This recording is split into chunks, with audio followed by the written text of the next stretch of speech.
I've done a lot of posts on silicone baking mats, Silpats, silicone molds, and things that you can bake in, and also the difference between using parchment and using a baking mat, but people still have a lot of questions. I want to explain and simplify how to make the decision in which tool to use while you're baking, because you need to think like an ingredient, and once you think like the ingredient, you'll already know which tool to use. So I would never have a tool in my kitchen that doesn't do two jobs. It has to earn its keep, and parchment and Silpats absolutely do that. Parchment is a great thing to bake with. It can be cut to any size, which is really convenient. It's reusable, it's thin, and it allows for really good heat transfer. It keeps your trays clean, non-stick. It's a great way to transfer things on and off so that they can cool without continued carryover cooking. If you add water to this tray and put the parchment down, it will curl. Best to use on a dry tray and a dry countertop. Maybe you want a crisp chocolate chip cookie, you're going to want the heat that's under here to be able to pass through very easily. And this parchment isn't going to stop the heat transfer.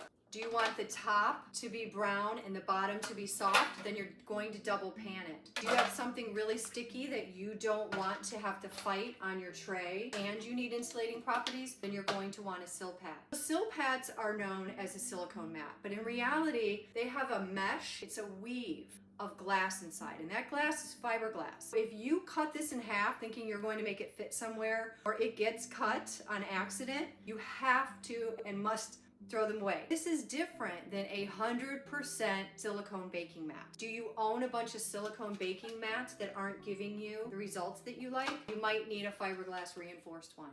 Not all silicone is made the same, and not all has fiberglass on the inside. Silpat is a name brand, the most well-known. They are not cheap. The benefit of using a silicone baking mat is that it slows the heat transfer. The heat that goes through is not going to go through as fast as when you're using parchment. So if I put a molasses cookie on here and the heat from the bottom is slowed down, that butter is going to melt and the cookie is going to spread more.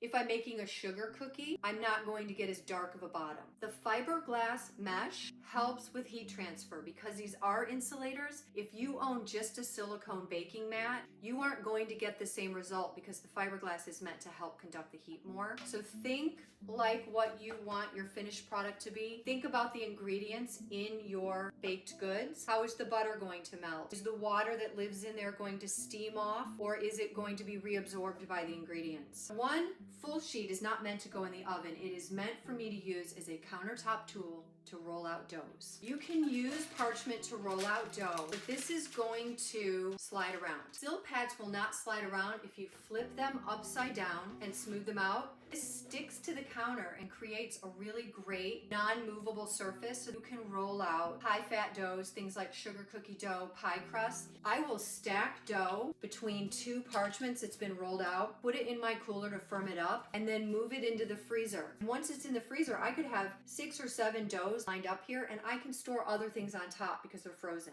So this is an example of a silicone mold that I have cut for easy release. I filled them with a mousse component to a dessert that when I would push it out, I didn't want the other ones getting in the way. A nice, clean release. These are 100% silicone. They do not have glass reinforcement. You can cut these, and these go from freezer to oven, a pre-shaped cake. Oftentimes this is used for entremet. The depth and circumference that you need to fit into something like this. This one cannot go in the oven, but it goes in the freezer. So you put mousse in here, you push in the cake, and maybe a crunchy element and some more mousse, you freeze it, and you pop it out. I don't know if you've seen these bubble cakes on Instagram and whatnot, by taking your other components and gently pushing them in, filling them with mousse, and then popping them out once they get out of the freezer so that you have these beautiful shapes. It does not have fiberglass. It is dishwasher safe. The two things that people have adapted for silicone baking that I don't agree with, cannelés